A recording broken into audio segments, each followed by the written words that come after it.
O tempo. Dizem que o tempo é dinheiro. Para mim, é muito mais. Tempo é vida. Até porque estamos indo em direção de um destino sem volta. Não estamos de chegada, mas sim de partida. Cultive o tempo como uma flor. Seja feliz e não guarde rancor, pois o tempo é muito bonito, porém passa tão rápido, seja na alegria ou na dor.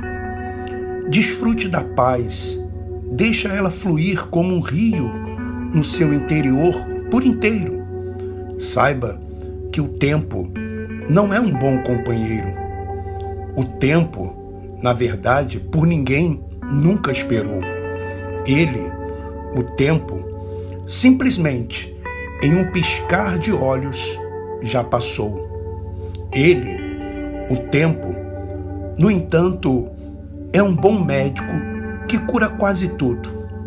E também nos ensina, como um bom professor, o tempo. Não desperdice. Aproveite cada dia, cada hora, cada minuto e cada segundo. Não deixe para amanhã o que se pode fazer agora, neste momento. Se tiver que beijar, beije. Se tiver que amar, ame. Se tiver que sorrir, sorria. Se tiver que sentir, sinta. Se tiver que se emocionar, se emocione. Se tiver que chorar, chore. Existe tempo para tudo, mas não deixe que ele vá embora. Existem dias de chuva e sol, dias frios e dias quentes, e 4 estações: outono, inverno, primavera e verão. Mas continua sendo tempo e não uma ilusão. Aproveite a natureza que o Pai criou.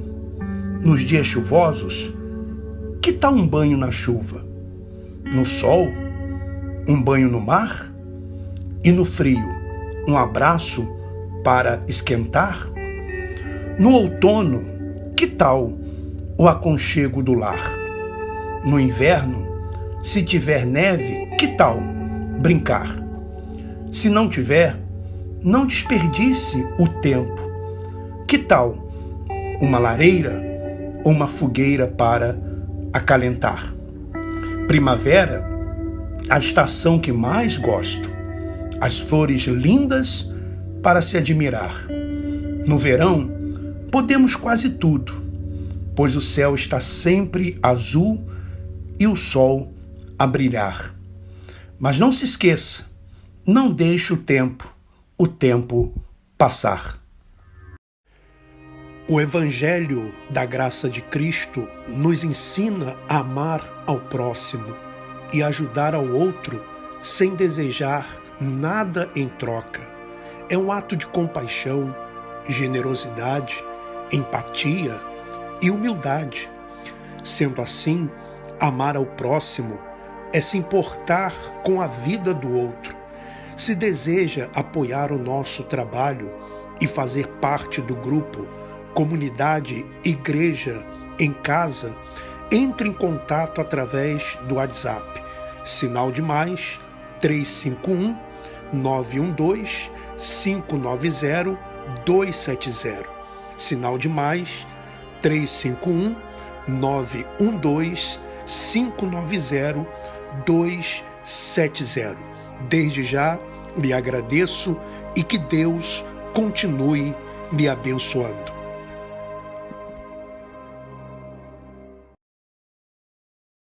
Sabe, meu irmão e minha irmã, nós queremos que você tenha clareza a respeito das Escrituras, que você tenha clareza a respeito das coisas de Deus.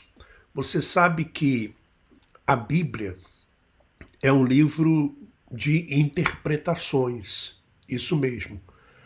Por isso que existem tantas religiões. Porque cada um interpreta de um jeito, cada um interpreta de uma forma.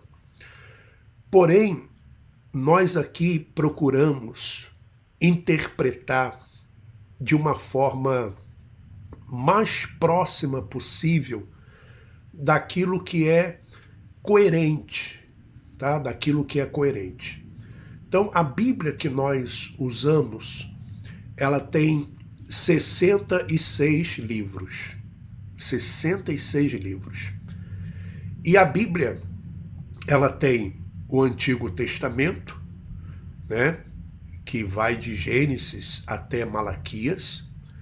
Depois vem os 4, né, que muitas pessoas chamam de Evangelho ou Evangelhos, que é Mateus, Marcos, Lucas e João. Nós também chamávamos de Novo Testamento, né? Porém, nós aprendemos que esses livros, Mateus, Marcos, Lucas e João, são livros históricos. Por quê? Porque eles contam a vida de Jesus. E nós vamos ler em Hebreus que o Novo Testamento ele só começa a partir da morte do testador. E depois de Mateus, Marcos, Lucas e João, vem Atos dos Apóstolos, que conta ali como viviam os apóstolos nos primeiros anos da igreja primitiva. E o Novo Testamento para nós, que temos o entendimento do Evangelho da Graça, ele começa ali em Romanos e vai até Hebreus, ou seja, as cartas do apóstolo Paulo, tá? Então esse seria o Novo Testamento, as boas novas que foram reveladas justamente ao apóstolo Paulo. Então só fazendo aqui esse resumo. E queremos que você entenda o seguinte: quando Jesus falava a respeito do fim do mundo, do fim dos tempos, ele estava falando, e também as profecias, elas faziam referência, não era ao fim do mundo, esse mundo que nós vemos, que é o cosmo, que é o globo, né? O fim do mundo era o fim de um pacto, era o fim daquele pacto que Deus havia feito com o povo hebreu. Era o fim daquela era, era o fim daquele sacerdócio. E por isso que muitas pessoas, elas não compreendem a Bíblia. Por quê? Porque elas pensam que quando Jesus estava falando do fim do mundo, estava falando desse cosmo que um dia vai acontecer o Apocalipse, como nós vemos em filmes, né? Aqueles filmes que vem uma pedra, um meteoro e cai na terra e destrói a terra e as pessoas desaparecem, ou então que vai acontecer um arrebatamento, a terra vai ficar deserta. Então as pessoas têm isso na mente delas. Mas não foi essa a mensagem que Jesus ele quis deixar, e tampouco os apóstolos, e tampouco as profecias, porque não era um evento global, era um evento ali local, tá? Porque se tratava justamente daquele primeiro pacto, daquela primeira aliança, era disso que tratava, era o fim de uma era o fim de um pacto, era o fim daquele sacerdócio levítico, era disso que se tratava. E, aliás, fim também daquele templo de pedras. Por quê? Porque o templo passaria a ser o ser humano. Deus habita no nosso espírito, Deus habita em cada um de nós, tá? Então, é sobre isso que nós vamos falar mais ou menos. Então, vamos a Hebreus, capítulo...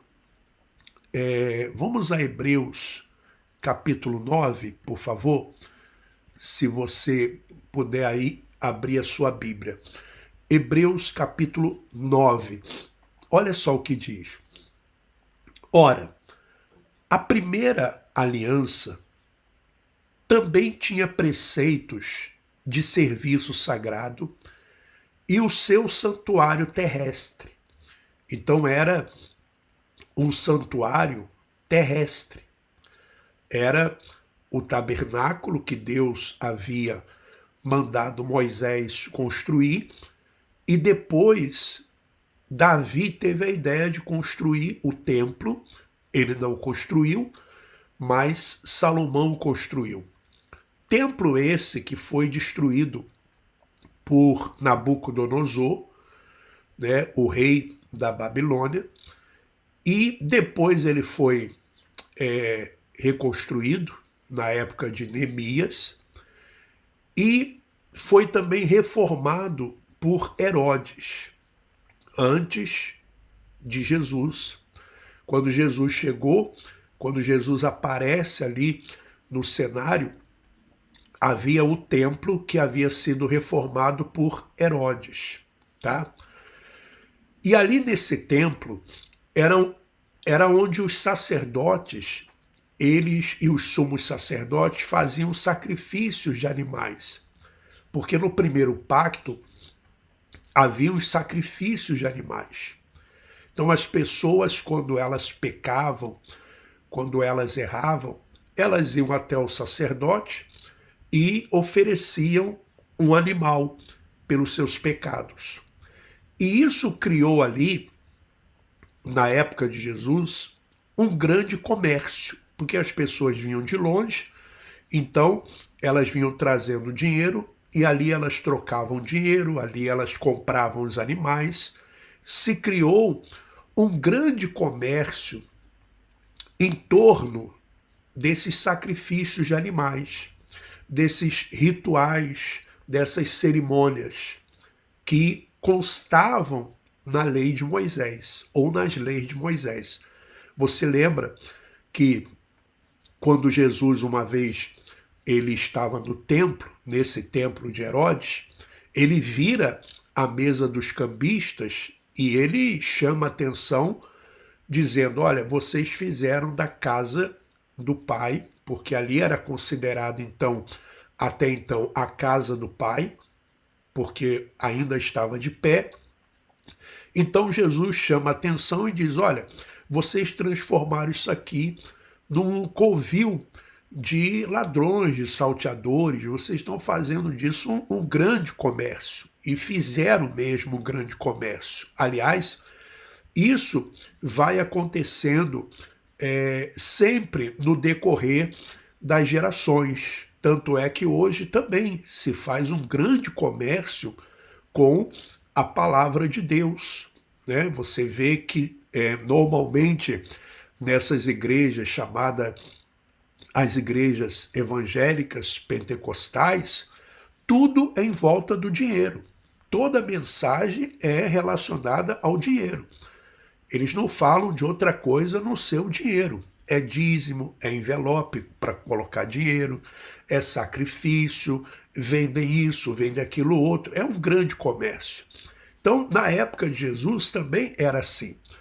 Então, no versículo 2 diz assim, com efeito, foi preparado o tabernáculo, cuja parte anterior, onde estavam o candeeiro e a mesa e a exposição dos pães, se chama o Santo Lugar.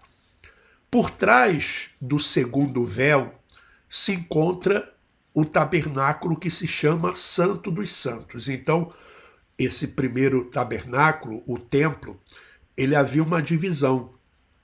Essa divisão era feita por um véu, um grande véu. Então tinha a primeira parte que era considerado o santo lugar, né? E tinha a segunda parte, que era separada por este véu, chamado Santo dos Santos. E o que tinha lá no Santo dos Santos? Ao qual pertencia um altar de ouro para o incenso e a Arca da Aliança totalmente coberta de ouro, no qual estava uma urna de ouro contendo o maná, o bordão de Arão que floresceu e as tábuas da aliança. E sobre ela, sobre essa tábua, sobre essa arca da aliança, havia ali os querubins da glória, que com a sua sombra cobriam o propiciatório. Então ele diz, dessas coisas, todavia, não falaremos agora pormenorizadamente. Só lembrando que a carta aos Hebreus, ela foi escrita, os estudiosos, eles acreditam que ela foi escrita ali pelo ano 60, o ano 62, por ali. Uns 10, 8 anos antes da queda do templo. Quando ela foi escrita, o templo ainda estava de pé. E se acredita que foi o apóstolo Paulo que escreveu, tá? Aí diz assim, ora, depois de tudo isso, ou isto assim preparado, continuamente entrava no primeiro tabernáculo os sacerdotes para realizar os serviços sagrados. Então, nessa primeira parte, que era o santo lugar, só os sacerdotes entravam. Veja, o povo não tinha acesso ao Santo dos Santos e nem tinha acesso ali ao Santíssimo Lugar. Eles não tinham acesso, eles ficavam no pátio, tá? E ali eles compravam os animais, entregavam e tudo e tal, mas não tinha acesso. O acesso era limitado aos sacerdotes e ao sumo sacerdote, olha só. Mas no segundo, o sumo sacerdote, ele sozinho, quer dizer, só o sumo sacerdote sozinho, uma vez por ano, não sem sangue, que oferece por si, né, e pelos pecados da ignorância do povo. Então, mas no segundo, só entrava o sumo sacerdote. Só o sumo sacerdote, uma vez por ano. E ele entrava com o sangue para aspergir sobre o propiciatório, pelos pecados dele e também pelos pecados do povo, de ignorância do povo. Então, olha o que diz o versículo 8. Querendo com isto dar a entender o Espírito Santo que ainda o caminho do santo lugar não se manifestou enquanto o primeiro tabernáculo continua erguido. Então, o primeiro tabernáculo estava de pé. Então, o que acontecia? A graça ainda não estava estabelecida. Porque, veja, quando Jesus morreu na cruz do Calvário, você lembra o que aconteceu? O véu do santuário se rasgou de alto a baixo. Ou seja, era o próprio Deus mostrando que haveria um outro caminho para chegar até o Santo dos Santos, ou seja, espiritualmente falando, a presença de Deus, para ter acesso a Deus. Mas o que os sacerdotes fizeram depois da morte de Jesus? O que eles fizeram, os religiosos? Certamente, eles costuraram o véu, eles devem ter feito outro véu, e os sacrifícios continuaram. Jesus morre no ano 30, mais ou menos, e os sacrifícios continuavam. Ou seja, aqueles sacrifícios, aquelas cerimônias todas, elas continuavam, embora não precisasse mais. Porém, eles não aceitavam isso. Eles não aceitavam que aquilo ali tinha um prazo de validade. Então eles continuaram fazendo os sacrifícios. Por isso que você vai ver no livro de Atos dos Apóstolos, por exemplo, eles ainda fazendo muitas coisas referentes às leis. Por quê? Porque ainda estava de pé. O templo ainda estava de pé. Então esse templo ele precisava cair justamente para estabelecer a graça. Ou seja, houve um período ali que se chama um período de transição. Quando Jesus morre na cruz do Calvário, ele paga o preço, tá? Espiritualmente falando, a graça já estava em vigor, mas fisicamente não. Por quê? Porque o templo continuava de pé e esse templo tinha que vir abaixo. E era disso que Jesus estava tratando quando dizia o fim dos tempos, quando dizia não ficará pedra sobre pedra. Jesus não estava falando dos prédios de hoje, ele estava falando justamente desse tabernáculo que caiu no ano 70. Vamos lá. E isto é uma parábola para a época presente. E, segundo esta, se oferecem tantos dons como sacrifícios, embora estes no tocante à consciência sejam ineficazes para aperfeiçoar aquele que presta culto, os quais não passam de quê? De ordenanças da carne, baseadas somente em comidas e bebidas e diversas ablusões impostas até ao tempo oportuno de reforma, ou seja, quando Deus iria remover aquele tabernáculo e remover de uma vez por todas tudo que estava relacionado às leis, ou seja, ordenanças da carne, que eram baseadas somente em quê? Em comidas e bebidas. Então se faziam festas, participava da Páscoa, comia parte dos sacrifícios e diversas ablusões. Que eram ablusões? Lavar o corpo com água, eram essas cerimônias, mas elas tinham esse prazo de validade.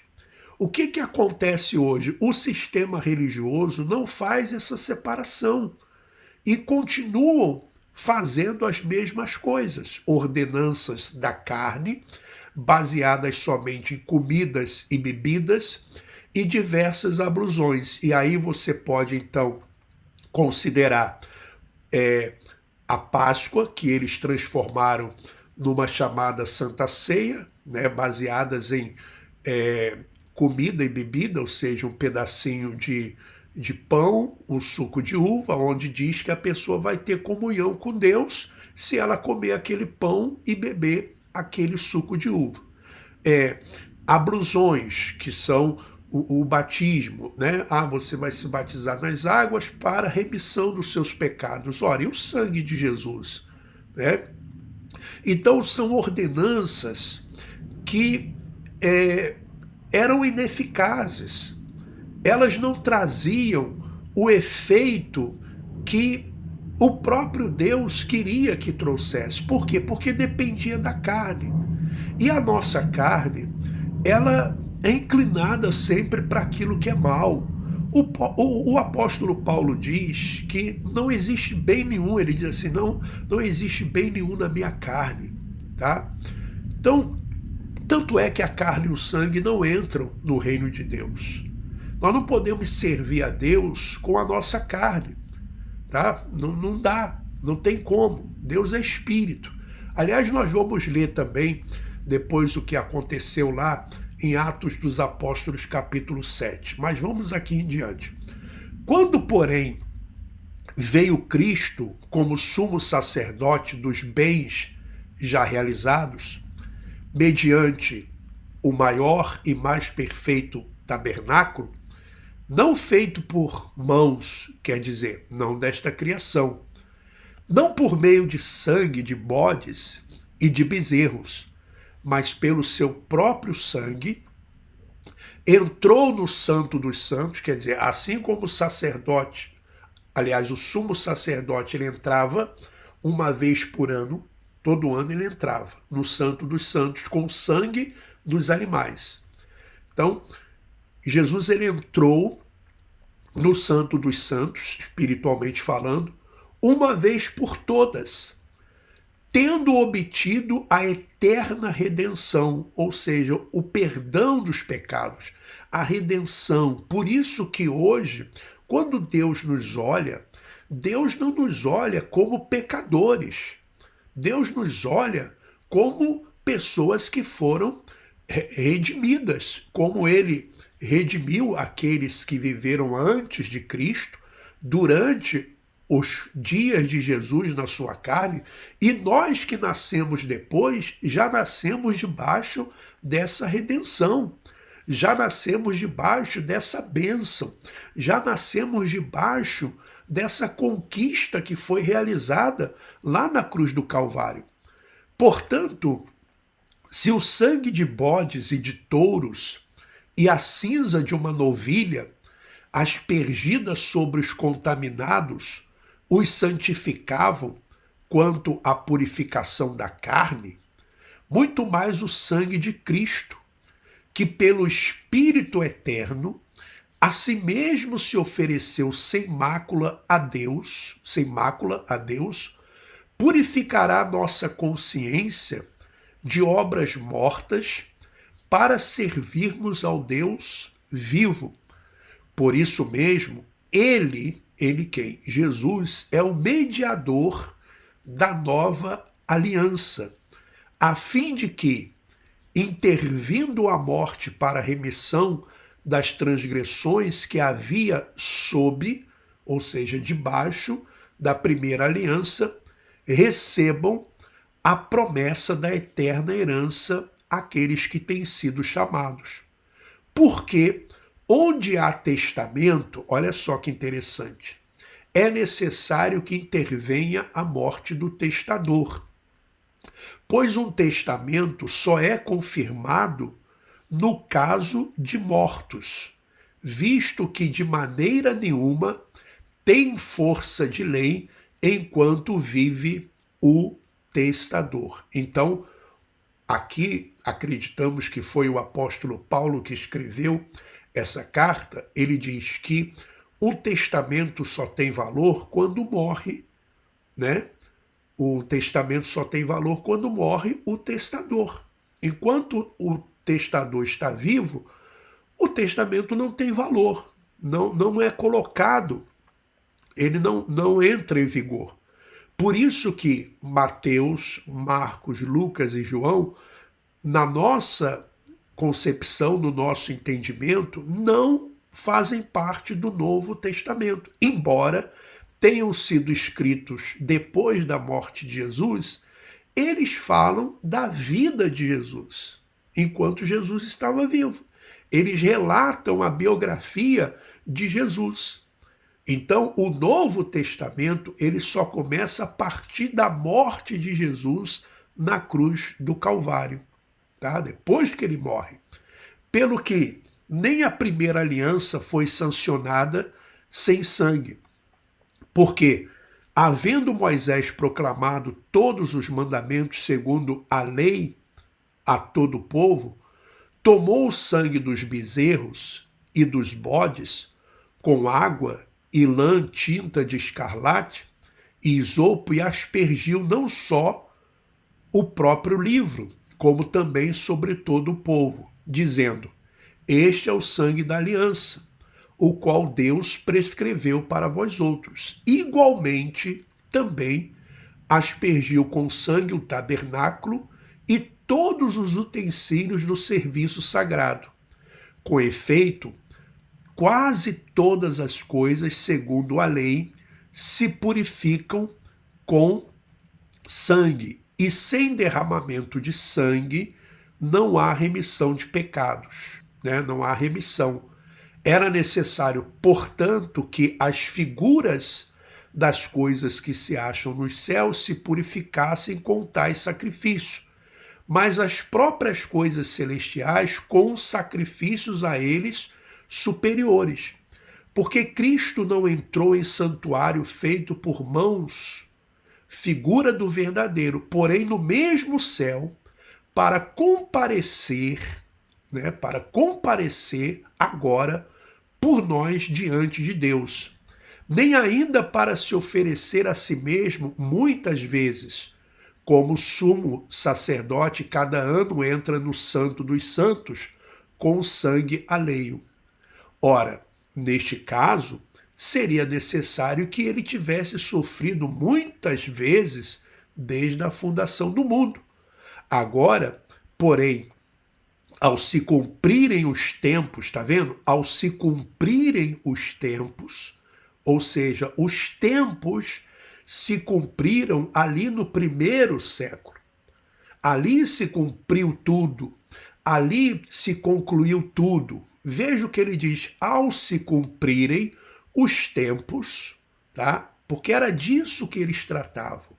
Eles não estavam tratando naquilo que nós vemos nos filmes, que as pessoas serão arrebatadas e os aviões vão ir desgovernados, os trens, tá? Aquele filme Deixados para Trás, ou então um meteoro que vai cair e vai destruir a Terra. Não era disso que eles tratavam.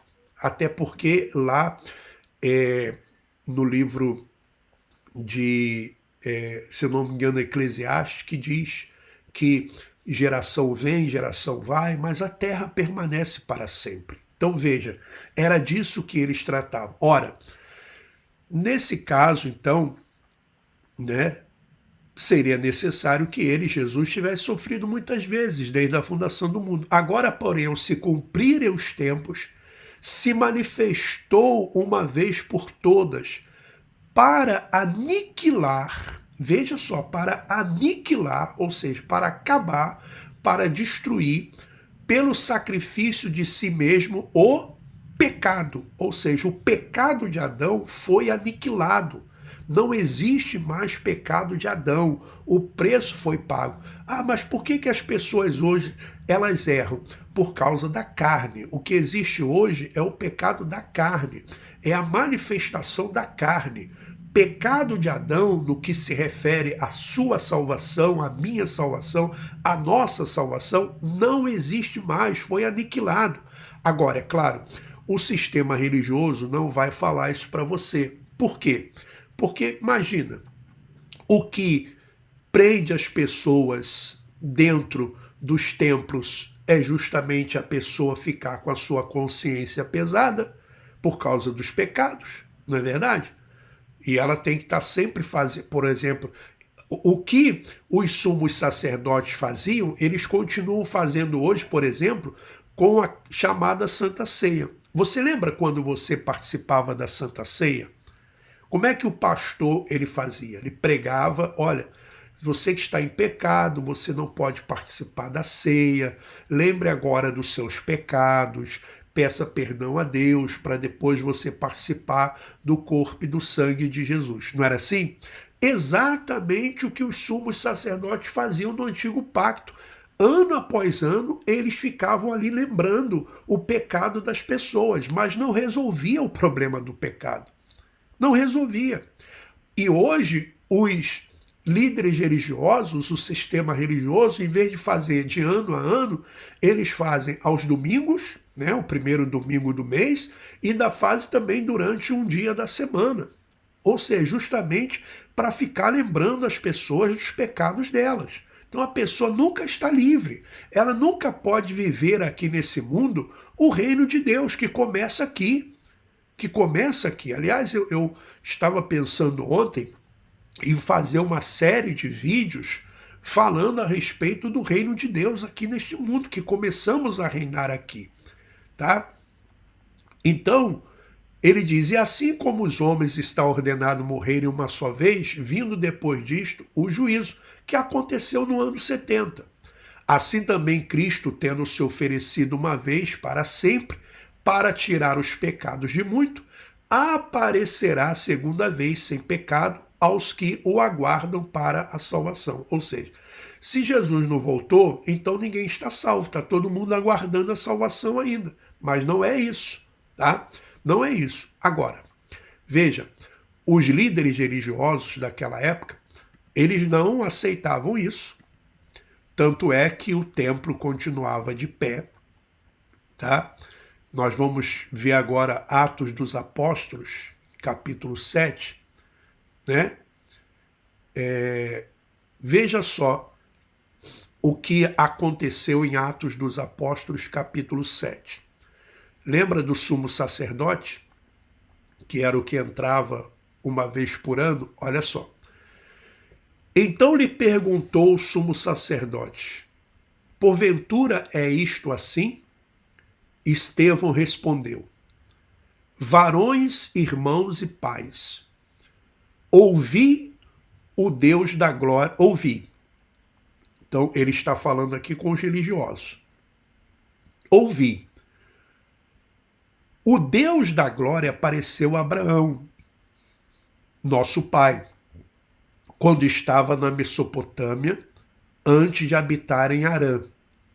E lhe disse: sai da tua terra e da tua parentela, e vem para a terra que eu te mostrarei. Os sumos sacerdotes, eles entendiam isso, porque eles conheciam as escrituras. Então saiu da terra dos caldeus e foi habitar em Harã. E dali, com a morte de seu pai, Deus o trouxe para esta terra em que vós agora habitais, que era a terra de Canaã. Nela, não lhe deu herança, nem sequer o espaço de um pé, mas prometeu dar-lhe a posse dela e depois dele a sua descendência, não tendo ele filho. Abraão não tinha filho ainda. E falou Deus que a sua descendência seria peregrina em terra estrangeira, onde seriam escravizados e maltratados por 400 anos, o que aconteceu no Egito. Eu, disse Deus, julgarei a nação da qual forem escravos, e depois disso sairão daí e me servirão neste lugar. O que aconteceu quando Moisés foi usado e o povo saiu do Egito. Então lhe deu a aliança da circuncisão. Assim nasceu Isaque, e Abraão circuncidou ao 8º dia. De Isaque procedeu Jacó e deste os 12 patriarcas. Os patriarcas, invejosos de José, venderam-no para o Egito, mas Deus estava com ele e livrou de todas as suas aflições, concedendo-lhe também a graça e a sabedoria perante Faraó, rei do Egito, que constituiu governador daquela nação e de toda a casa real. Sobreveio, porém, fome em todo o Egito, e em Canaã houve grande tribulação, e nossos pais não achavam mantimentos. Mas tendo ouvido Jacó que no Egito havia trigo, enviou pela primeira vez os nossos pais. Na segunda vez, José se fez reconhecer por seus irmãos e se tornou conhecida de Faraó a família de José. Então José mandou chamar a Jacó, seu pai, e toda a sua parentela, isto é, 75 pessoas que entraram no Egito. Jacó desceu ao Egito e ali morreu ele também, nossos pais. E foram transportados para Siquém e postos no sepulcro de Abraão, Abraão ali comprara a dinheiro aos filhos de Amor. Como, porém, se aproximasse o tempo da promessa que Deus jurou a Abraão, o povo cresceu e se multiplicou no Egito, até que se levantou ali outro rei que não conhecia José.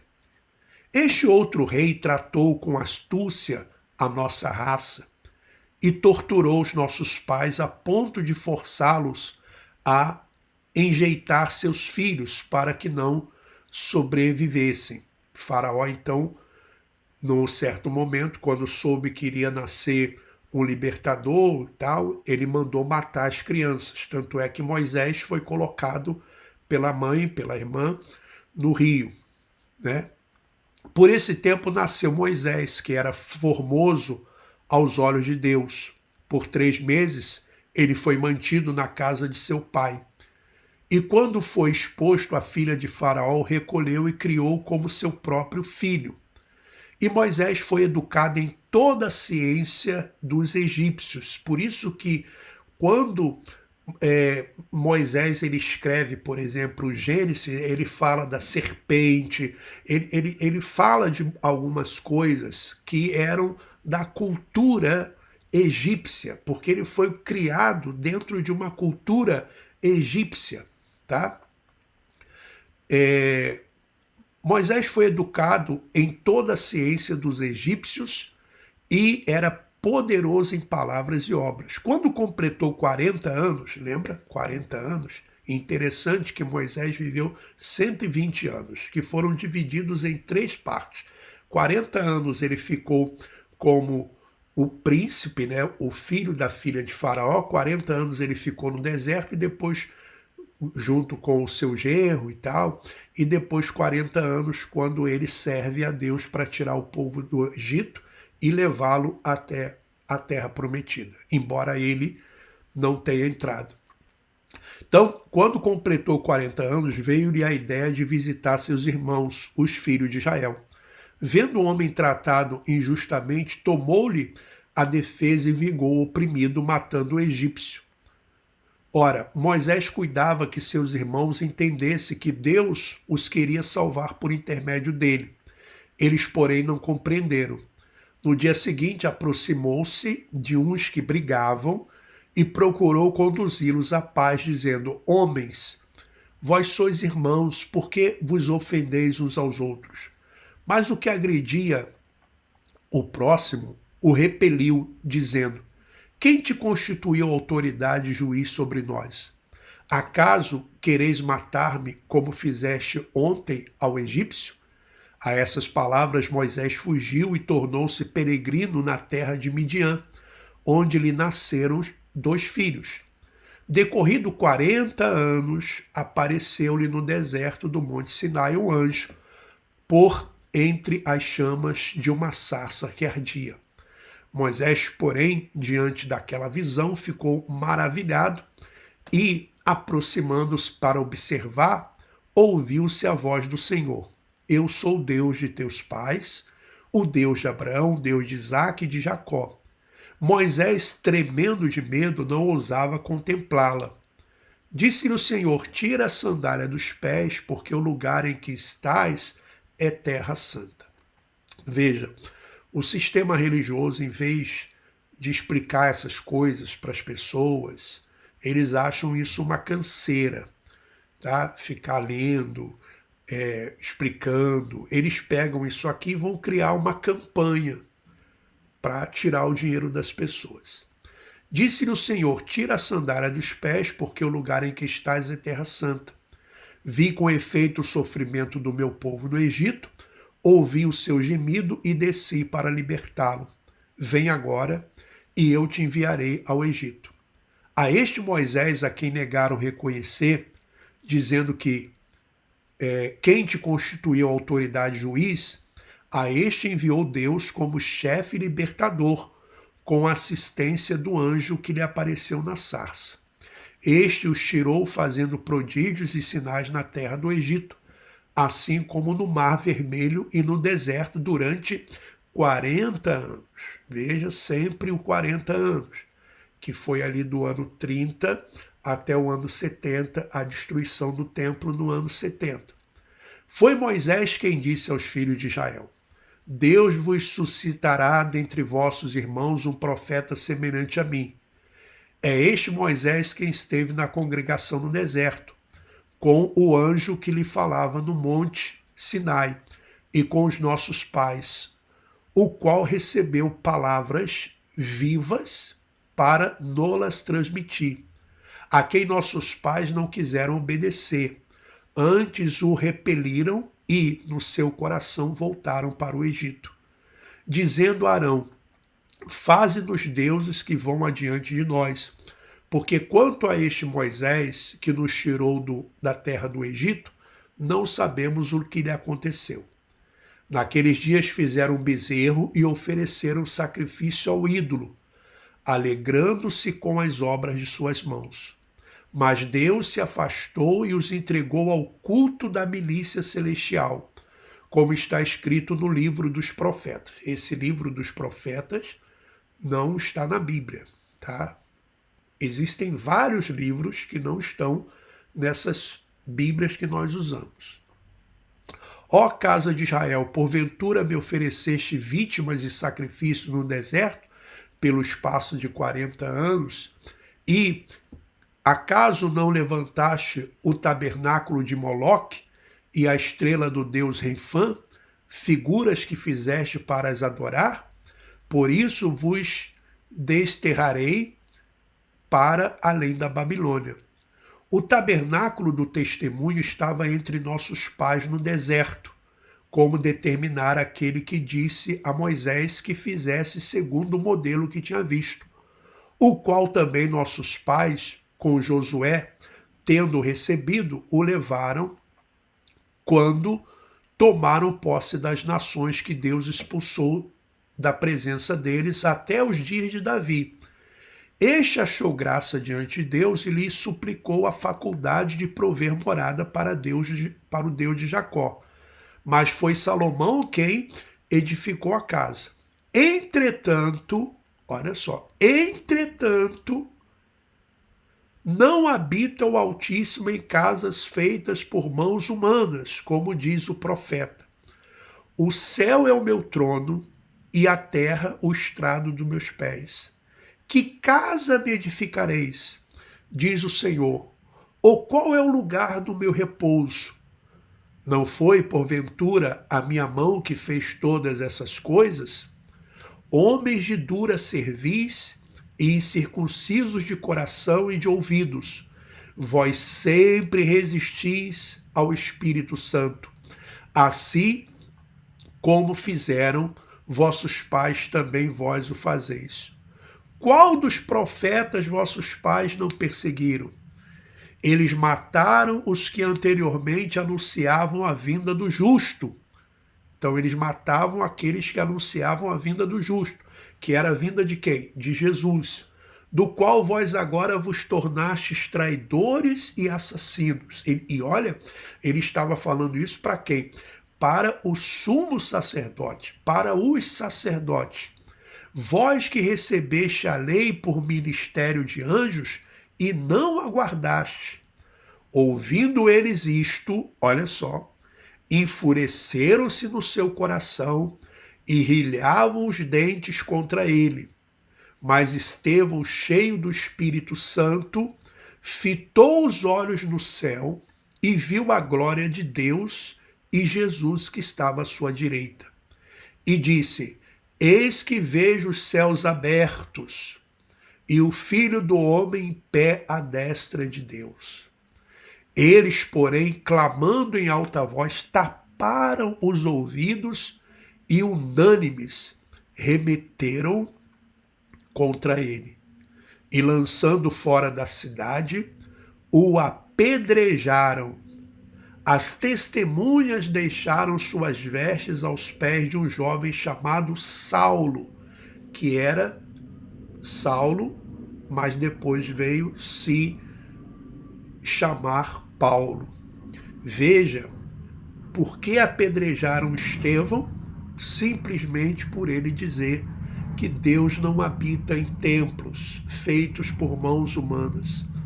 E apedrejaram Estevão, que invocava e dizia: Senhor, recebe o meu espírito. Veja, não recebe a minha alma, recebe o meu espírito. Tá? Isso é um assunto que nós vamos entrar depois em outra igreja em casa. Recebe o meu espírito. Então, ajoelhando-se, clamou em alta voz: Senhor, não lhes imputes este pecado. Com essas palavras, adormeceu. Por que adormeceu? Porque a ressurreição, ela vai acontecer no ano 70, quando a transformação dos corpos em corpos espirituais. Mas é um assunto que nós vamos tratar e estamos nos aprofundando nesse assunto ou nesses assuntos para trazê-los até vocês, tá bom? Então, nós estamos avançando no que diz respeito ao Evangelho da Graça. E espero que você tenha tido o entendimento, né, das coisas que nós estamos falando, tá? Então, espero que isso faça você refletir. A Rosângela Pereira, ela diz, maravilhosa reflexão daquela vinheta do templo. A Maria Aparecida Ribeiro, bom dia, paz de Cristo a todos, falo de Formosa, Goiás. A Neide Cruz Bastos, dando aí uma contribuição de R$22, muito obrigado pelo apoio.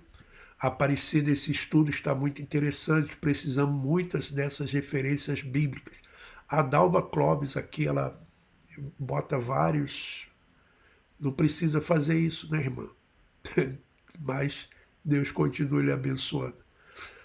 Maria Caetano dos Anjos, bom dia, graça e paz, né? Neide Cruz Basto, o que é preciso eles não fazem, ensinar a palavra, mas querem sacrifício. É verdade. Bom, vamos então à nossa oração. Se prepare aí para nós orarmos, tá bom? Deixa eu ver aqui, acho que eu fiz aqui alguma coisa. Bom, vamos então à oração. Prepare-se para a oração de hoje, tá bom? Tendo sido, pois, justificados pela fé, temos paz com Deus, por nosso Senhor Jesus Cristo, pelo qual também temos entrada pela fé a esta graça, na qual estamos firmes e nos gloriamos na esperança da glória de Deus. E não somente isto, mas também nos gloriamos nas tribulações, sabendo que a tribulação produz a paciência, e a paciência a experiência, e a experiência a esperança. E a esperança não traz confusão, porquanto o amor de Deus está derramado em nossos corações pelo Espírito Santo que nos foi dado. Porque Cristo, estando nós ainda fracos, morreu a seu tempo pelos ímpios, porque apenas alguém morrerá por um justo, pois podera ser que pelo bom alguém ouse morrer. Mas Deus prova o seu amor para conosco, em que Cristo morreu por nós, sendo nós ainda pecadores. Logo muito mais agora, tendo sido justificados pelo seu sangue, seremos por ele salvos da ira.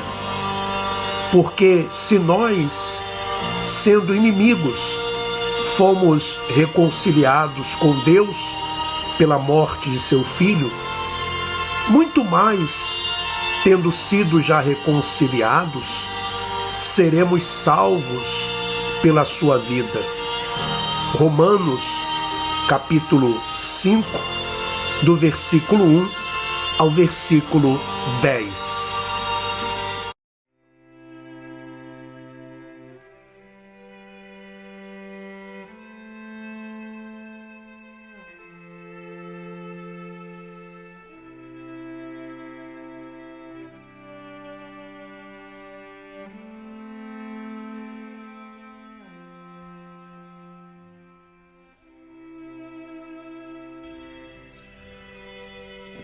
Ó Pai amado e querido, Pai Celestial, como é bom, Senhor, nós termos a liberdade para tratar desses assuntos referentes à tua palavra, ao conhecimento, ao entendimento, sem estarmos presos a uma cartilha de regras criada por homens.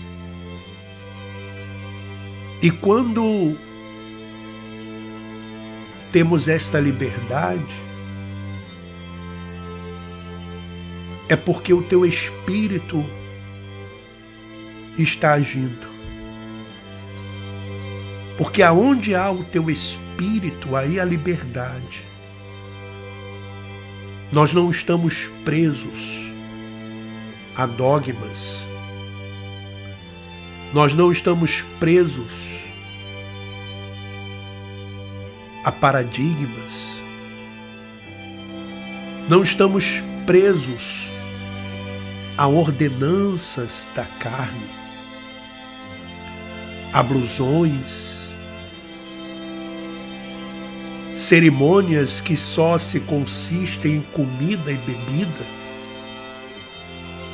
mas estamos buscando servir ao Senhor em espírito e em verdade. Oh Pai, receba o nosso louvor, receba a nossa adoração. Seja o Senhor glorificado e exaltado. Oh, receba o amor dos seus filhos, das suas filhas. Receba nesse instante, Senhor, a adoração que sai do espírito de cada um. E agora testifica com o espírito desta pessoa, Pai, que ela te pertence, que ela não precisa estar dentro de quatro paredes que chamam igreja para poder te adorar, para poder te glorificar e ser dirigida pelo Senhor. Oh Pai, seja o Senhor exaltado. Olha para os irmãos e irmãs que aqui estão nesta manhã, participando conosco desta igreja em casa. Que cada um receba agora a paz, a vida, como também aqueles que estão em presídios, penitenciárias, aquelas mães solteiras que tanto trabalham, que tanto lutam para levar para dentro de casa o pão de cada dia. Este trabalhador que trabalha de sol a sol, com as mãos calejadas, com o rosto marcado pelo tempo, as rugas, mas que tem que continuar lutando, tem que continuar trabalhando, batalhando. Olha para este jovem, Senhor, que se encontra preso em meio às drogas, aos vícios, e que nesse instante, meu Pai, ele seja alcançado pela Tua misericórdia, ele seja alcançado pela Tua compaixão. Aqueles que estão em hospitais agora se submetendo a uma cirurgia, usa os médicos, Senhor, usa os medicamentos para que haja cura, restauração, forças. Como eu peço também por todos que estão em clínicas de recuperação, pessoas que têm problemas psiquiátricos, os pequeninos que muitas vezes não sabem como agir diante das situações. Sim, meu Pai, olha por todos. Eu sei que o Senhor olha. E às vezes nós oramos assim, falamos assim, mas no fundo, nós sabemos que o Senhor cuida. Nós sabemos que o Senhor guarda.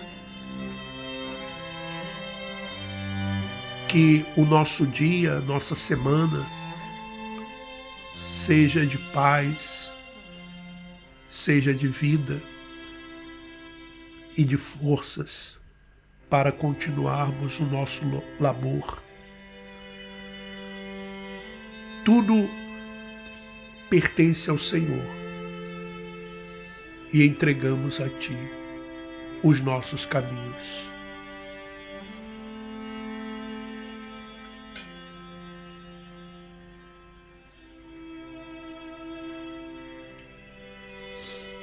Meu irmão, minha irmã, agradeça a Deus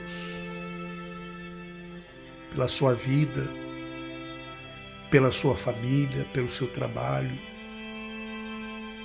Agradeça a Deus pelo ar que você respira,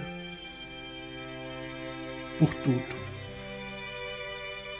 Louvado seja o nosso Senhor. Assim seja.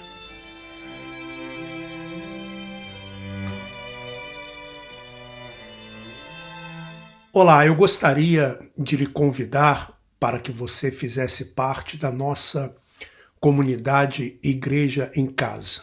E como que você pode fazer isso? Se tornando um membro aqui do nosso canal. Basta você clicar lá naquele botãozinho que diz assim, seja membro ou aderir. E o próprio YouTube vai dando os passos para você, o passo a passo, como você se tornar um membro do canal. Ou então, seja um apoiador do canal através do Pix, que eu coloco aí para que você então possa colaborar de uma forma voluntária. E no dia 30 de junho, nós teremos uma live exclusiva para os membros e para os apoiadores do canal. Dia 30 de junho vai cair numa sexta-feira e a live ela vai acontecer no horário de 8 horas da noite, horário do Brasil, e meia-noite, horário de Lisboa, de Portugal, tá bom? Então basta você se tornar um membro do canal ou então um apoiador aqui do nosso trabalho, do nosso canal, da comunidade Igreja em Casa. E aí o que você faz? Depois que você se torna um membro, que você seja um apoiador, que você também faça aí, né, a sua contribuição voluntária, você me envie um WhatsApp, tá? O WhatsApp é o 351, primeiro você coloca o sinal de mais 351 912 590 270, sinal de mais 351-912-590-270. E aí eu vou colocar você no grupo de WhatsApp da nossa comunidade, tá bom? Que Deus continue abençoando a todos, um forte abraço e vamos em frente.